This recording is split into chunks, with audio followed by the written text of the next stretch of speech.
Very warm welcome to this show. मैं हूं कामरान शाहिद। पाकिस्तान के जो अमूमी हालात हैं उसका आप अंदाज़ा इस बात से लगा सकते हैं कि दहशत की एक फ़िज़ा है कि पाकिस्तान में स्कूल्स नहीं खुल सकते। अभी पंजाब जहां से हम ये प्रोग्राम कर रहे हैं वहां की गवर्नमेंट ने जो है अभी 1 फरवरी को भी जो है वो कहा है कि स्कूल्स बंद रखे जाएँ। गवर्नमेंट अगर 5 फरवरी को भी, 2 फरवरी को भी, 14 फरवरी को भी, किसी भी फरवरी की तारीख या मार्च में स्कूल्स खोल दे, तब भी क्या गारंटी है कि वो जो स्कूल्स खोल रहे हैं सरकारी और प्राइवेट, उसकी सिक्योरिटी इस काबिल होगी कि दहशतगर्द उसके ऊपर 4 सद्दा वाला या पब्लिक स्कूल वाला अटैक ना कर सके। बहुत सॉफ्ट टारगेट को उन्होंने टारगेट बनाया है अपना, टेररिस्ट ने। और हुकूमत जो है वो सिक्योरिटी के मामला में वैसे भी बादियुल नज़र में भी और बहुत से लोगों के नज़दीक जो है वो फेल और फ्लॉप नज़र आती है, ना अहल नज़र आती है, ना कारा नज़र आती है, और टेररिज्म के इस खतरे को डील करने के लिए बिल्कुल ही तैयार नहीं। पंजाब में जो एपेक्स कमेटी के इजलास हो रहे हैं सिक्योरिटी इस्टेब्लिशमेंट यानी ISI और पंजाब हुकूमत के दरमियान, जिसमें वज़ीर आला पंजाब भी शामिल होते हैं, बड़ी सख्त रेजिस्टेंस आई है, बड़ा सख्त डिसएग्रीमेंट आया है इलेक्टेड लोगों के ऊपर, इलेक्टेड लोगों के दरमियान यानी पंजाब की PMLN की गवर्नमेंट और सिक्योरिटी इस्टेब्लिशमेंट या ISI के दरमियान। कि ISI या सिक्योरिटी इस्टेब्लिशमेंट ये समझती है कि यहाँ पर रेंजर्स को तैनात करना चाहिए लॉ एंड ऑर्डर के लिए, लेकिन पंजाब की गवर्नमेंट ने इस चीज़ को रिजेक्ट किया है। वजारत कानून से लेकर उनकी वज़ीर आला पंजाब तक वो समझते हैं कि पुलिस ही है और रेंजर्स को अपने दायरा कार में ही रहना चाहिए कि कहीं कराची वाली पोजीशन ना हो जाए। शेख रशीद अहमद साहब हमारे साथ मौजूद हैं। शेख साहब बहुत बहुत वेलकम है, मुस्लिम लीग के सरबराह हमारे साथ हैं। सबसे पहले सिक्योरिटी के बारे में बता दीजिए कि ये जो पंजाब गवर्नमेंट और सिक्योरिटी एस्टेब्लिशमेंट के दरमियान एक टसल चल रही है, आपके ख्याल में इसमें कौन फतह याब होगा और अवाम को क्या मिलेगा इससे सिक्योरिटी की मद में? पहले तो मैं आपकी बात से ही शुरू होता हूं। आप समझते हैं कि यहाँ अकल के अंधे, बेवकूफ, कम अकल और कमीशन खोर और हालात के हसासियत से नावाकिफ लोग समझते हैं शायद दीवारें बुलंद करने का नाम सिक्योरिटी है। और अगर आप दहशतगर्दों के अहम तरीन स्टेप देखें, परेड लाइन रावलपिंडी में जो हुआ और 4 सद्दा में रादर जो हुआ, रादर आर्मी पब्लिक स्कूल में जो हुआ, वो सीढ़ियां साथ लेकर आते हैं। ट्राई टू अंडरस्टैंड कि वो पिकअप डाले पे सीढ़ियां उनके पास होती हैं और वो उनकी रैकी इतनी जबरदस्त है कि आपकी सिक्योरिटी की ट्रेनिंग इतनी जबरदस्त नहीं है। बच्चियों और बच्चों से 2-2 फायर करवा के आप ये समझते हैं कि ये दहशतगर्दों का मुकाबला हो रहा है, यानी बस्तों में से बच्चे गन्ने निकालेंगे और दहशतगर्दों को मार देंगे। अक्ल को हाथ मारें, ये अक्ल से काम लें। अक्ल का तकाजा ये है कि जब दुनिया में, जब मुल्कों में अनडिक्लेयर वॉर शुरू हो तो उसके लवाजमात कुछ और होते हैं। सेकेंडली, अभी आपने कहा एपेक्स कमेटी, 26 नवंबर की जो एपेक्स कमेटी पंजाब में हुई है, आपकी खबर बिल्कुल दुरुस्त है कि हालात वहां काफी कशीदा हैं। और अगर रेंजर्स को आज का मुझे पता नहीं क्या फैसला हुआ है, मैं 26 नवंबर की एपेक्स कमेटी की बात कर रहा हूं, लेकिन मुझे ऐसा दिखाई दे रहा है कि पंजाब के मज़ाफ़ात में या ट्राइबल जो हमारा साथ दूसरे सूबों के साथ इलाका है, लगता है रेंजर्स ने जाने का फैसला कर लिया हुआ है। अच्छा। और जिस तरह मैंने कल कहा था कि अगर सिंध की हुकूमत में इतना तप्पड़ है, अगर सिंध की हुकूमत में इतनी हिम्मत है, तो वो इस दफा जो है वो रोक के बताए रेंजर्स की समरी को, रेंजर्स के इख्तियारात को, रेंजर्स के वहां क्या। सर ये सिंध पे तो आता हूं मैं भी। आपने भी एक बात बताई, आपने कहा कि स्कूलों में बच्चों को ट्रेनिंग दी जा रही है असले की, आपने ये बताया, तो बड़ी इंटरेस्टिंग बात बताई आपने। मैंने तो टीवी पे जब कभी देखा है, यही देखा है कि बच्चियां और बच्चे और फायरिंग कर रहे हैं, फायरिंग रेंज में ले जाके उनको असले, और जो बच्चा असले के साए तले पड़ेगा, मैं समझता हूं लोगों को बाहर निकल आना चाहिए। वालदैन को, माओं को, बेटियों को अपनी औलाद की हिफाजत के लिए गेटों पे ड्यूटी लगानी चाहिए। और मैं इस पे सोच रहा हूं कि कम से कम रावलपिंडी में इस पे कुछ काम करें हम। अगर जापान में जहां अमन है, शांति है, वहां मां झंडा लेके ट्रैफिक क्लियर कराती है अपने बेटे के स्कूल के आगे या बच्ची की स्कूल के आगे, तो हम क्या दहशतगर्दों के आगे पाकिस्तान का झंडा उठा के खड़े नहीं हो सकते? और आपकी जिद क्या कि आपकी तौहीन हो जाती है रेंजर्स रेंजर्स अगर पंजाब में आ गई। मैं तो इस स्ट्रेटजी के ही मुखालिफ हूं। जब मैं बाज लोगों से बात करता हूं, मैं उनको कहता हूं यार खामखा आप क्यों अपने ऊपर इल्जामात लेते हैं, क्या आपको क्या शौक है? सिंध की हुकूमत अगर नहीं चाहती आ जाए वापस, पंजाब की हुकूमत अगर नहीं चाहती ट्राइबल एरिया में कि आप जाएं, और पंजाब की हुकूमत अगर नहीं चाहती तो आप न करें जिद। देखें, मैं 2015 के एंड में कह चुका हूं कि पाकिस्तान पे वक्त हमारा साथ नहीं दे रहा, बुरे हालात हैं 2016 में, और मैं इस जनवरी के महीने में देख लें तो इतना खून बह चुका है। और खुदा न खास्ता आप ये समझते हैं कि ये दहशतगर्द बेवकूफ लोग हैं, आपको स्कूलों की तरफ लगा दिया, कल वो किसी शादी हाल में आ जाएंगे, कल वो किसी जनाजे में आ जाएंगे, परसों वो किसी मस्जिद में आ जाएंगे। सर दुनिया में सारा आलम इस्लाम, इराक, लीबिया, जॉर्डन, सऊदी अरब, काबुल, सब जगह क्या हो रहा है? और इंटरनेशनल पावर कह रही है कि हमारे लिए एक बड़ा ही कठिन टाइम है। इस टाइम में सब लोगों को एक और नेक होकर इसका मुकाबला करना है। मैं एज ए पॉलिटिकल वर्कर समझता हूं कि पाकिस्तान में सियासत की अब गुंजाइश नहीं रही, और हुकूमत जो है वो उस जगह पहुंच चुकी है कि ना मईशत में ना सियासत में। अब 5 रुपए आलू जो है सारी दुनिया में मजाक उड़ रहा है, और अमेरिकन जहाज आ रहे हैं आलू खरीदने के लिए यहां से, और या कौम भी आलू का सूप पिए, क्योंकि 5 रुपए किलो तो यही है, और 5 रुपए पेट्रोल पे। और जो हुकूमत है, मैं बास का अपोजिशन में बैठे ये महसूस करता हूं कि शायद उसको समझ ही नहीं पड़ रही कि क्या करना चाहिए और क्या नहीं होना चाहिए। इकॉनमी उनकी डिजास्टर है, लॉ एंड ऑर्डर उसका फेल है, बिजली कोई नहीं, गैस कोई नहीं, पानी कोई नहीं, नौकरी कोई नहीं, टेक्सटाइल कोई नहीं, रेवेन्यू कोई नहीं। और हम जिस चीज का बड़ा शमशमा बता रहे हैं कि जनाब हमारे डॉलर इतने हो गए, बाबा हमारी जान पे हुए हैं, हमारी गर्दन पे हुए हैं, हमारी लाश पे हुए हैं। हमारी लाश पे 20,000 अरब रुपए का आप मकरूज हो चुके हैं, और कर्ज की पीते थे मैं, और कहते थे हाँ क्या वो शेर रंग लाएगी बादा मस्ती, खाक बादा मस्ती आनी।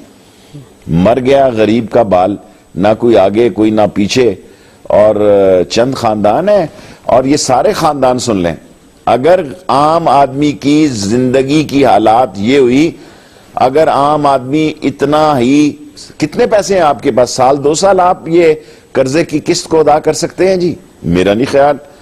कर्जे की किस्त में आपका 47% जा रहा है, 17% आपका डिफेंस में है, 17% ये जो अदारों में लग रहा है जो नाकाम हो रहे हैं, 7% ब्यूरोक्रेसी है, पीछे क्या रह जाता है? और आप लगे हैं ऑरेंज ट्रेन और मेट्रो ट्रेन। मुझे तो खतरा है कि ऑरेंज ट्रेन से ही लोग जो है सड़कों पे ना निकल आए। और आपके पास पैसे कितने हैं? ये सारे पंजाब बैंक से आप पैसे दे रहे हैं, मेरी इतला है, अगर गलत हुई तो मैं माफी मांग लूंगा, अभी तक आपको चेक नहीं आया ये। और ये आप देखें कितना दिलचस्प मंजर है। Floor of the house Ehsan साहब ने 2 दफा कहा, मेरा ख्याल है 2 दफा नहीं तो 1 दफा, कि ये चाइना कॉरिडोर का हिस्सा नहीं है जी, अपना कर्जा ले रहे हैं जी।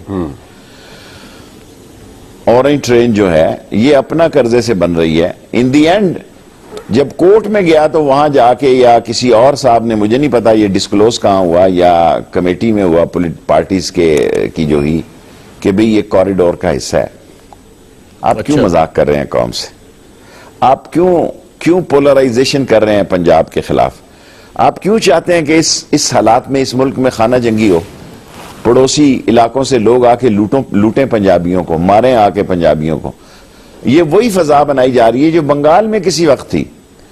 माल खा और है ऊपर वाले हैं, और समझाया जा रहा है कि पंजाब बड़ा मजे में है जी, रिलैक्स है जी, एंजॉय कर रहा है जी, और यहां तो रात को आप बता देते हैं कि बर्फ के गोले एक दूसरे को मारे जा रहे हैं और खुशी का इजहार है और पिकनिक पे है सारा सूबा। ऐसा नहीं है, खुदा के लिए ऐसा नहीं है। किसी बड़े हादसे से बचने के लिए जरूरी है कि सारी कौम एक और नेक हो जाए, वरना हादसा हमारा मुकद्दर है। शेख साहब, ये जो पंजाब की सिक्योरिटी का मामला है, हजारों स्कूल्स हैं, हजारों कॉलेजेस हैं, तो पूरी पंजाब की पुलिस भी लगा दी जाए, पूरे रेंजर्स भी लगा दिए पंजाब को, सिक्योरिटी तो नहीं होगी, तो गवर्नमेंट क्या करे? देखें, गवर्नमेंट ने जितना पैनिक क्रिएट किया है, गवर्नमेंट ने देखें, जिन गवर्नमेंटों की बुनियादें नहीं होती और टीवी पे चलती है, उनका यही हाल होता है। जब इम्तिहान होता है तो वो फेल होती है या नकल मारते हुए पकड़ी जाती हैं। सो ये हुकूमत ने ऑल ऑफ सडन जो अपने आप को ये जाहिर किया कि शायद दीवारें नहीं होंगी और दीवारें बड़ी करने से दहशतगर्दी का खतरा टल जाएगा, नहीं, ऐसा नहीं है।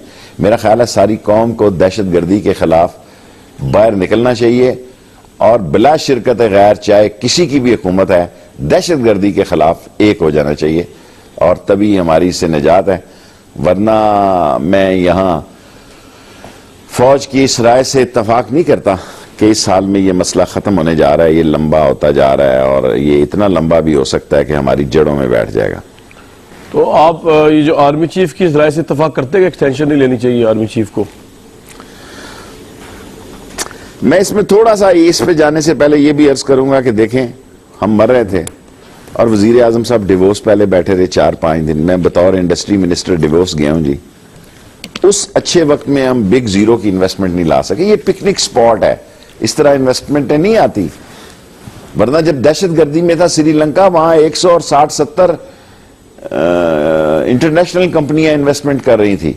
उनको पता था कि ये एक इलाके की महदूद हालात है। फिर आप लंदन जाके सो जाते हैं 6-7 दिन, आप मेरे ख्याल 7 दफा या 8 दफा या 9 दफा 6 महीने में आप वहां से लंदन की यात्रा की है और आते सार आप टीवी पे बैठ जाते हैं। कौम को भी तो कोई रास्ता बनाए ना। आते सार अपना खुद ही मसला खराब कर लेते हैं कि 5 रुपए किलो कौम आलू खाए।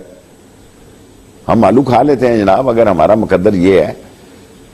हम तो शायद धनिया भी इस कीमत में ना मिलता हो, शायद इस कीमत पे मट्टी भी नहीं मिल रही होगी।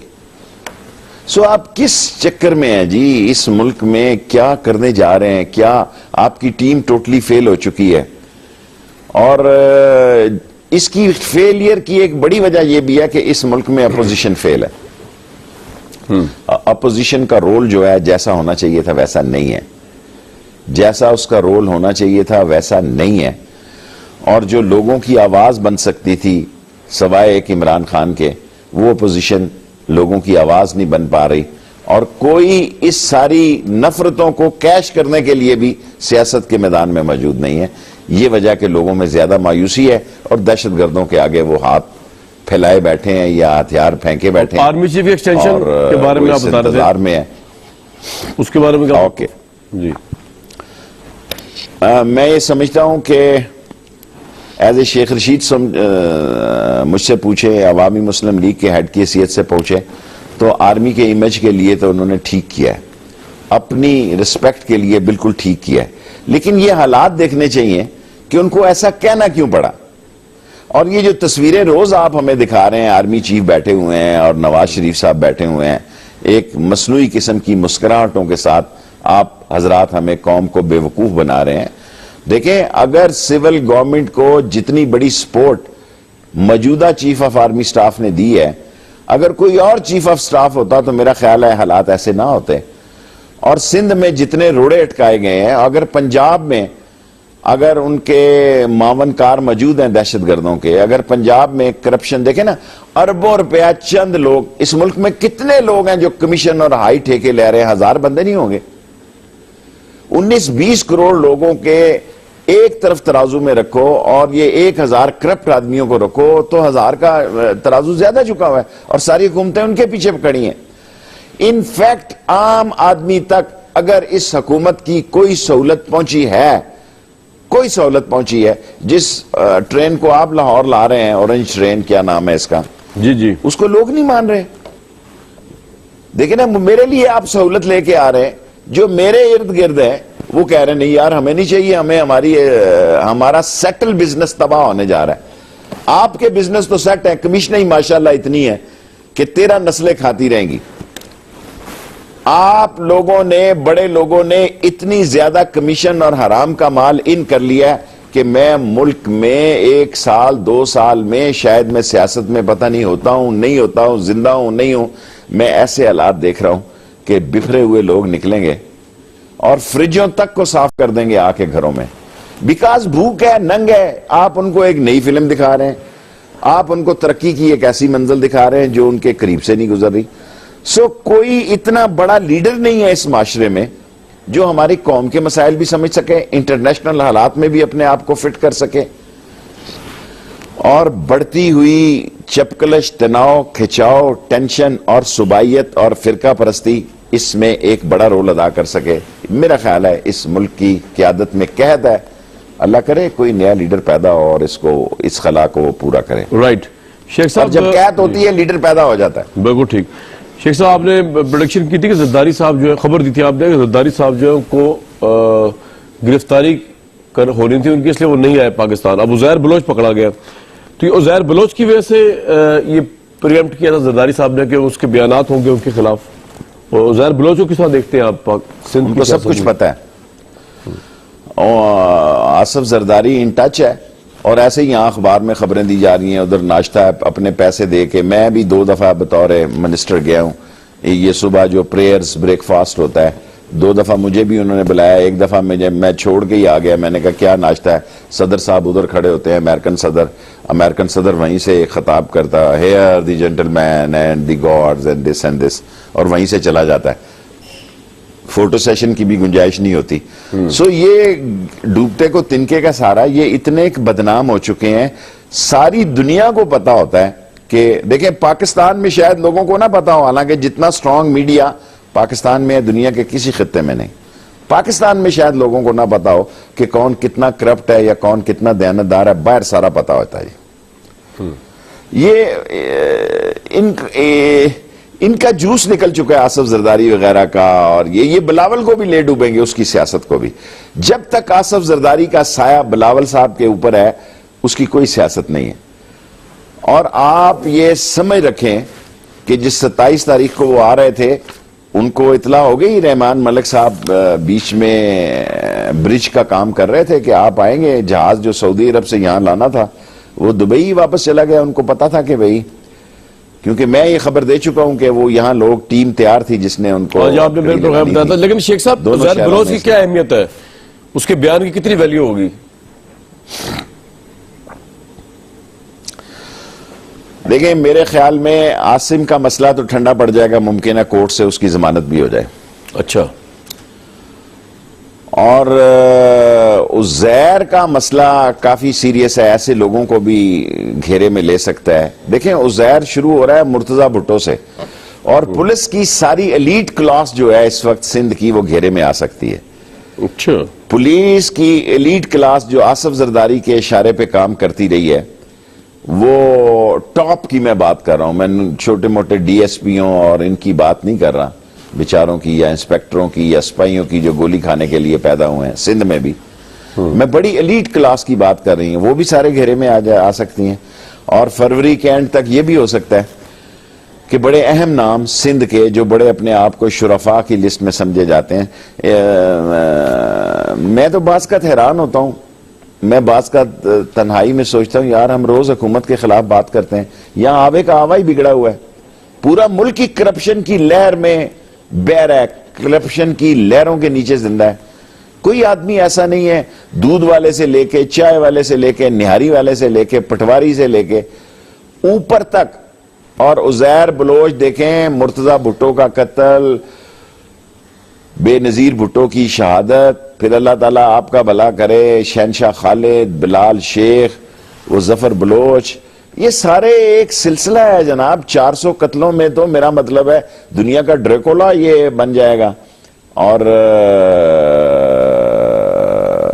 बड़ी माजरत के साथ लोग कहते हैं जी उसको छुपाए रखा, कब से पकड़ा हुआ था। ज़ाहिर है पकड़ा ही हुआ था ना, वरना तो गोली मार देते। वरना पंजाब में क्या होता, पंजाब में होता तो गोली मार दी जाती। हालांकि वो रहा है लाहौर में, उज़ैर बलोच। अच्छा, शुरू जाने से पहले वो लाहौर में रहा है, और लाहौर में होता तो उसका सफाया हो जाता, बाद में देखते क्या होता क्या नहीं होता। अब तो जी पीपल्स पार्टी, आसिफ जरदारी और फरियाल तालपुर और ये सारे जो टीवी पे लगे हुए हैं, कादर पटेल और मंजूर, और अभी तो मोहम्मद अली शेख ने भी आना है, और जो आप एंकर मुझे बताते हैं, मुझे नहीं पता, हाजी हारून ने भी आना है। फिर ये सारी खिचड़ी पकनी है, ये सारी फरवरी के महीने में खिचड़ी पकनी है, और उसका फिर नतीजा कब निकलना है। सो मैं पहले कह चुका हूं मार्च अप्रैल काफी सनसनीखेज हो सकते हैं। जरदारी साहब इसका मतलब पाकिस्तान कभी नहीं आएंगे? ये सारी बातें हैं शेख साहब, जरदारी साहब पाकिस्तान कभी नहीं आएंगे? अब सियासतदान के हालात, लोग कहते थे नवाज शरीफ कभी नहीं आएगा, जितने मुशर्रफ के साथ लोग थे मेरे समेत, मेरा ख्याल था जब एनआरओ हो गया और बेनज़ीर के साथ एनआरओ हो गया और सदर मुशर्रफ ने पूरी कोशिश की सऊदीज को, उन्होंने कहा नहीं भाई हमारा आपसे एग्रीमेंट ये था कि अगर बेनज़ीर आई तो ये चला जाएगा वहां नवाज शरीफ साहब। उन्होंने सदर मुशर्रफ की एक बात नहीं सुनी, उन्होंने कहा no from our side he can go any time. सो पाकिस्तान का सियासतदान इतना तेज और इतना चलाक और इतना फुर्तीला है और इतनी जल्दी अपना रिवर्स लगाता है और अबाउट टर्न लगाता है। फौजी इसके मुकाबले में बहुत सादा है, बहुत वो अपनी बुक पे जाता है, वो ग्रीन बुक पे जाता है फौजी। जो फौजी की ग्रीन बुक है वही उसके रास्ते में हावी है और सियासतदान का पलटना और सियासतदान की फुर्तियां और अबाउट टर्न जो फौजी में होता है, अबाउट टर्न वो सियासतदानों में है। और इस वक्त की जो फौज है वो बड़ी स्ट्रेट फॉरवर्ड और सारी बुलेट आर्मी है, लड़ाई वाली। जितने लोगों की तैनातियां हो रही हैं और जितने लोग आ रहे हैं खादारों पे आ रहे हैं, वो सब 10-10, 12-12 साल हार्ड जॉब करके आ रहे हैं, जंगों से आ रहे हैं, बमों से आ रहे हैं, गोलियों से आ रहे हैं। सो इस फौज को जितनी ज्यादा, जितनी कुर्बानी और जितनी हार्ड जॉब इस आर्मी ने की है पाकिस्तान की तारीख में, ऐसे में लातादाद जर्नैलों को जानता हूं जिनके दौर में कोई जंग ही नहीं हुई। और ये वाहिद फौज है इस वक्त पाकिस्तान ने सियासत जिंदगी की कि 14-15 सालों में घर आते हैं, बच्चे जवान हो जाते हैं हार्ड जॉब से, 2-2, 3-3 ऊपर नीचे हार्ड जॉब कर रहे हैं। हालांकि मैं कॉलेज लाइफ से कभी नहीं सुना कि एक हार्ड जॉब के बाद बंदा दूसरी हार्ड जॉब पे चला जाता है। सो बड़ी अजमत और जांफिशानी और जुर्रत और दमदमे और तनतने के साथ ये फौज अपनी न सिर्फ सरहदों की हिफाजत कर रही है बल्कि मुल्क के अंदर जो अनडिक्लेयर वॉर है उसके खिलाफ लड़ रही है। और अगर सियासतदान इसके रास्ते में रुकावट बनेंगे, इनको सपोर्ट नहीं करेंगे, इनके साथ खड़े नहीं होंगे, फिर मैं नहीं समझता कि सियासतदान की भी खैर नहीं होगी और उनको भी बुरे वक्तों से गुजरना पड़ेगा। एक ब्रेक शेख साहब, ब्रेक लेते हैं, एक व्यूअर्स से ब्रेक के बाद वापस आते हैं इसी programme. Very warm welcome back. Sheikh साहब, मैं आना तो चाह रहा हूँ आगे दूसरे मामला पे, लेकिन एक जल्दी से एक चीज की तस्दीक तो कर दे। आप अक्सर कहते थे कि इफ्तिखार चौधरी साहब आपके घर आया करते थे और आपको कहते थे मुझे चीफ जस्टिस लगवा दो, और आपने बड़ा इसका सिलसिले में काम किया। लेकिन चौधरी शुजात साहब का इंटरव्यू है, वो कह रहे थे कि मैंने इनको चीफ लगवाया है बेसिकली, मुशर्रफ साहब कह के। तो आप दोनों ने लगवाया मिलकर या अलग अलग लगवाया? सही वो जी। मैंने तो नहीं लगवाया। चौधरी साहब ठीक कहते हैं, मेरे पास आते की हद तक ठीक है। मैं तो ज़ाहिर है इनको ही पार्सल कर सकता था किसी को भी। मेरा ख्याल है चौधरी इफ्तिखार की बात छोड़ें, अब वो मैटर नहीं करता। हाँ। जो जेन्युइन पॉलिटिशियन होता है वो हाजिर ड्यूटी की बातें करता है, वो तारीख पारीना और रजिया भट्ट का नावल नहीं पेश करता। वो भी पॉलिटिशियन, अब तो आपके मुकाबले में उनकी पार्टी है जनाब, आप इजी ले रहे हैं उनको, उनकी पार्टी बन गई है, वो इज अ पॉलिटिशियन नाउ। मैं पहले भी आपकी कोई हमदर्दी पैदा हो गई हो तो मैं कह नहीं सकता। नहीं सर, मैं कह रहा हूँ वो पॉलिटिशियन बन गया ना, ठीक है आप कमेंट ना करें, लेकिन वो पॉलिटिशियन असर हाजिर के, तो ये है। लेकिन उससे एक बहादुर आदमी हमेशा एक बहादुर आदमी हमेशा हाजिर वक्त ड्यूटी पे, हाजिर वक्त सियासतदान के साथ अपना सिंह फंसाता है, अपना नुक्ता नजर पेश करता है। बिल्कुल ठीक है। और गुजरी हुई दास्तानें जो है ना, मैं हिस्टोरियन नहीं हूँ कि तारीखदान बन जाऊं और बताऊं कि मंजोदारों की जबान अभी तक पढ़ी नहीं गई और मोस्ट महजब दुनिया का वेल ऑर्गेनाइज सिटी थी 5000 साल पहले। सो उसके तालाब भी कायम है। ऐसी सब बातें हैं, छोड़े पड़े, इनका कोई रोल नहीं है। और सबसे बड़ा दुख मुझे इस बात का होता है कि पाकिस्तान के सारे सियासतदान 65 और 70 को टच कर रहे हैं, कोई नई पौध नहीं आ रही। इसलिए जमहूरियत जो है, जो ये समझते हैं बहुत मजबूत दुराहे पे खड़ी है। और नैप के केस भी उस वक्त बनते हैं जब आदमी का डायग्नोज हो जाता है कि इसको कैंसर है या इसको लीवर बैठ गया है या इसके अंदर सीरियस मसले हैं, ताकि अगली औलाद जी भर के लूटी हुई दौलत को कमाए और खाए। मैं समझता हूं असल वक्त है मौजूदा। अगर नवाज शरीफ साहब इस वक्त फौज के साथ खड़े रहे, और इस दहशत गर्दों का मतलब यह है कि फाइनेंशियल दहशत गर्द भी, जिन्होंने माशी तौर पर इस मुल्क को तबाह किया, आप जो मर्जी कर लें। अगर क्या रूस के पास बैलिस्टिक मिसाइल नहीं थे जी? क्या रूस के पास फौज नहीं थी? क्या रूस के पास एयर टू एयर मिसाइल नहीं थे? फिर कैसे रशिया टूट गया? इसलिए टूट गया कि उसकी इकोनॉमी डिजास्टर कर गई। और दीवारें बर्लिन जो है वो कहीं बर्लिन में नहीं टूटी, काबुल में टूटी। उसकी सूरत हाल ऐसी बन गई कि सारे पाकिस्तान की इकोनॉमी को सीरियस चैलेंज है। और हम बेवकूफ बना रहे हैं लोगों को आपस की बातें करके और ये करके और वो करके। In my opinion things are very serious, और अल्लाह हमारी मदद करे और हमें पाकिस्तान के लिए सोचना चाहिए जो कल के अंदर ये सोच रहे हैं कि हम ये आप जो कह रहे हैं सीनियर पॉलिटिशियन हो गए सारे और नई लीडरशिप नहीं आ रही, ये आपकी बात इस हद तक इसलिए गलत है कि पूरी नई लीडरशिप आ रही है। शहबाज सन्स आएंगे, जरदारी सन्स तैयार हैं और उनकी बच्चियां भी तैयार हैं। उसमें आपको एतराज हो सकता है, लेकिन वो नई नौजवान नस्ल तैयार है पाकिस्तान को टेक ओवर करने के लिए। तो आपकी इस बात से तो लोग शायद एग्री ना करें कि पाकिस्तान में अब ओल्ड पॉलिटिशियंस हैं और नई नस्ल तैयार नहीं है। देखें, मैं मुगल शहनशाहियत की सारी तारीख जानता हूं, उसके अंजाम से भी वाकिफ हूं। बादशाह सलामत की जो जिंदगी के एतवार हैं, क्या हमारे आम लोगों के घरों में कोई पढ़ा लिखा नौजवान इस काबिल नहीं है हम इनकी गुलामियां करें, इनके मुंह से जो गिरे वो खाएं, ये अपने बेटों को बांटें और हमारे बेटों को डांटें? ये सब नकलें मार मार के। और जो बड़े आके कहते हैं ना, मैं आज से 5-10 साल पहले लंदन गया तो मुझे सारे बड़े बच्चों का भी रिकॉर्ड मेरे पास मौजूद है।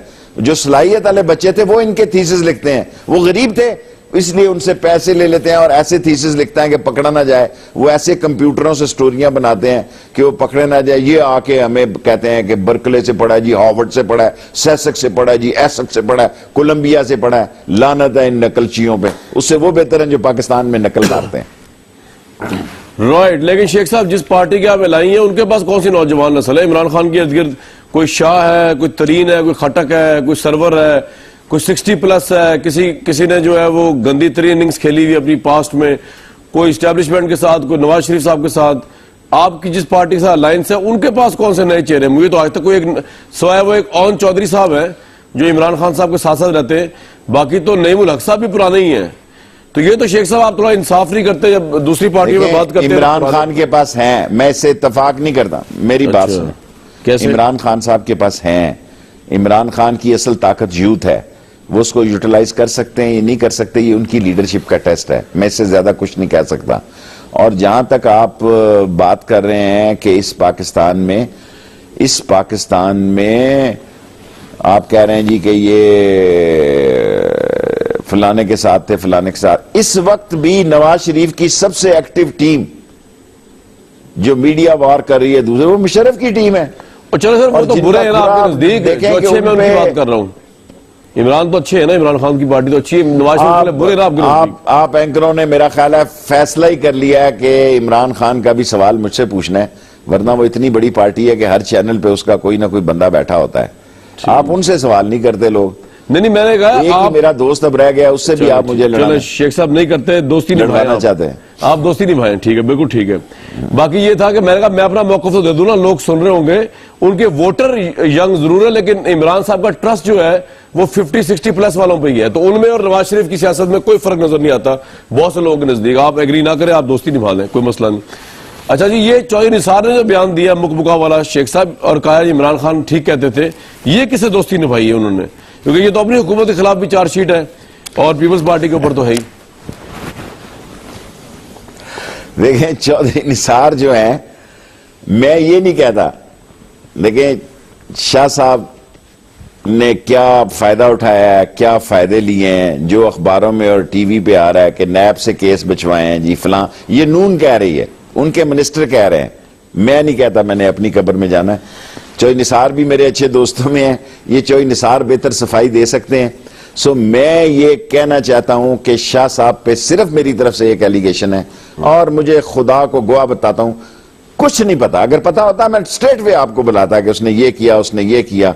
उसके भाई के बारे में या नैब के केसेस में जो बातें करते हैं, खुदा गवाह है, मुझे नहीं पता। मेरा सिर्फ एक केस है कि उन्होंने हकीकत में as a leader of opposition का रोल अदा नहीं किया, और जमहूरियत के नाम पर तकरीरें ऐसी की जो कि नवाज शरीफ के फेवर में जानती है। और इसमें मैं इमरान खान को भी समझता हूं, जब 4 वोटें मुझे चाहिए थी, इमरान खान मेरे साथ था, सारी पार्टी खौफजदा होगी कि अगर Sheikh Rashid leader of opposition बन गया तो ये तो 1.5 साल में इलेक्शन करा देगा, ये तो तहस नहस करके रख देगा। 4 वोटें सिर्फ मुझे जरूरत थी, सिर्फ एक इमरान खान की वोट मेरे साथ थी। तरीके इंसाफ के लोगों ने कहा जी कि दुनिया इधर की इधर हो, Sheikh Rashid leader of opposition नहीं बन सकता। जब आप खुद गलतियां करते हैं फिर उसका खमियाजा भुगतना पड़ता है। मैं चौधरी निसार के एक हिस्से के साथ तो खड़ा हो सकता हूं, दूसरे हिस्से का उसने अपनी कब्र पे जाना है, चौधरी निसार ने, मैंने अपनी कब्र में जाना है। मुझे कुछ मालूम नहीं है। एक बात मैं सियासी सोच से समझता हूं कि खुर्शीद शाह ने हकीकी अपोजिशन लीडर का रोल अदा नहीं किया, और जो लोग इल्जाम लगाते हैं कि वो फ्रेंडली अपोजिशन लीडर है, इस हद तक मैं लोगों की राय के साथ हूं। शेख साहब ये लेकिन इसके बावजूद पंजाब हुकूमत और वजीर दाखिला में शदीद इख्तलाफात सामने आए रेंजर्स की तैनाती को लेकर, तो चौधरी निसार साहब जो है रहेंगे नून लीग में या ये वैसे ही कर रहे हैं इस तरह की बातें?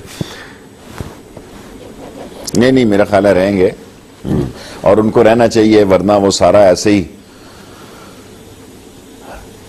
अजीब ही माहौल हो जाएगा। मैं टीवी के जरिए उनको कहता हूं नून में ही रहें और वहां सच की बात उठाएं, और फौज के साथ जो आपकी पॉलिसी है मैं समझता हूं वो बेहतर है, और इस हुकूमत को जो बेवकूफ हैं उनको मुफ्त मशवरे दें। और सेकेंडली मैं ये समझता हूं कि नवाज शरीफ साहब की जो एक सोच है कि वो जनरल करामत हो, जनरल आसिफ नवाज हो, जनरल नवाज शरीफ हो, जनरल आसिफ जंजुआ हो, इन किसी चीफ ऑफ आर्मी स्टाफ से उनकी नहीं बनी, और अब ऐसे हालात नहीं होने चाहिए। पाकिस्तान का सवाल है, सियासत का सवाल नहीं। मैं नहीं समझता कि वजीर आजम के पास कोई वजीर आजम की तरफ देख रहा है, और बास का तो मैं सोचता हूं कि एक ऐसा वजीर आजम है जिसको आलू का रेट ही 5 रुपए पता है और वो भी गलत पता है, तो फिर उसको पता क्या है? जिस शख्स को आलू का रेट नहीं पता तो उसको साउथ एशिया की सियासत का और अमेरिकन सुपर पावर्स का और मिडल ईस्ट का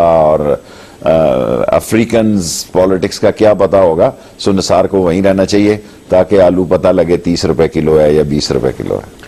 और चौधरी निसार साहब का कोई रोल होता है नवाज शरीफ साहब की फॉरेन पॉलिसी के मामलात में भी, या नहीं होता? जैसे इंडिया से ताल्लुकात वगैरह होता होगा। देखिए, बाज का नवाज शरीफ साहब की आदत है, वो बाईपास करते हैं। मैंने उनके साथ काम किया, उस वक्त वो किसी की नहीं सुनते, शहबाज की भी नहीं सुनते। कई दफा शहबाज को भी उन्होंने शटअप कॉल दी है कि बस तू चुप रहे। सो मैं समझता हूं कि इस मुल्क का तकाजा है कि मुल्क जिन हसास वक्तों में जा रहा है कि मुमकिन है एक ऐसा वक्त आ जाए, और आ रहा है कि सियासत मैटर नहीं कर रही, इसलिए पाकिस्तान मैटर कर रहा है। सो पाकिस्तान को मैटर करने के लिए मैं समझता हूं हम सब लोगों को, सब पाकिस्तानियों को, सब पॉलिटिशियंस को पाकिस्तान की डिफेंस लाइन बनना चाहिए, पाकिस्तान की सलामती की लाइन बनना चाहिए। ये फौज नहीं, ठेका नहीं लिया हुआ।